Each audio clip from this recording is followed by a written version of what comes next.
এ কি মা, কালকের ডাল আর এক মুঠো পান্তা? মা, আমার পেটে তো এখন খুব খিদে, এ কটা ভাত খাবো নাকি? খাবার সামনে নিয়ে খাবারের নিন্দে করতে নেই মা, এগুলোই খেয়ে নি।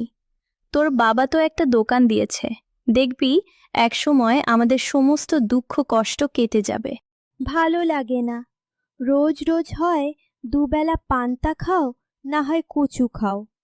আমারও তো ইচ্ছে হয় একটু মাছ মাংস খেতে। সব সময় এত খাই খাই আসে কোত্থেকে তোর? এখন তো দুবেলা খাবার খেতে পাচ্ছিস, কদিন আগে তো সেটাও জুটতো না। মুখ বুজে খেয়ে নে। আহা গিন্নি, মেয়েটাকে এভাবে কেন বকছ? ও ছোট মানুষ, ওর তো কোনো দোষ নেই। দোষ তো আমার। আমি অভাগা বাবা ওর, যে কিনা বউ বাচ্চাকে ভালোভাবে খাওয়াতে পারি না।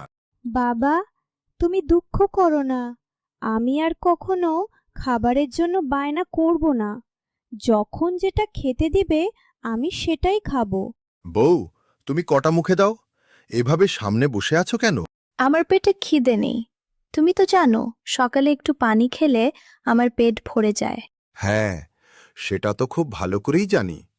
এই সংসারে এসে তুমি কত কিছু ত্যাগ করলে। তোমার মতো একটা সংসারী বউ পেয়ে আমি নিজেকে খুব ভাগ্যবান মনে করি। সেসব কথা বাদ দাও, দোকানটার কি অবস্থা? বেচাকেনা কি বেড়েছে? এখন তো একটু দেখছি ভালো, আস্তে আস্তে হবে। সবে নতুন দোকান দিলাম, সময় তো একটু লাগবেই।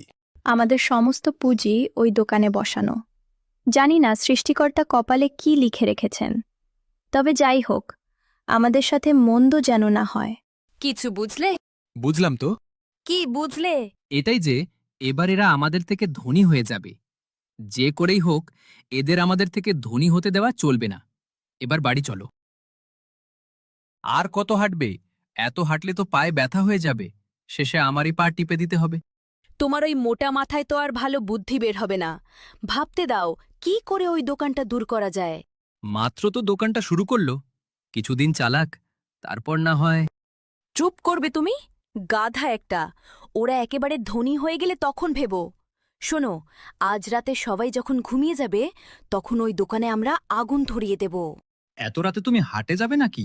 গেলে গেলাম, তাতে কি। এখন বলো, আমার বুদ্ধিটা কেমন হলো? আমার বউ বলে কথা, বুদ্ধি তো হবেই। কি ঝড় উঠল!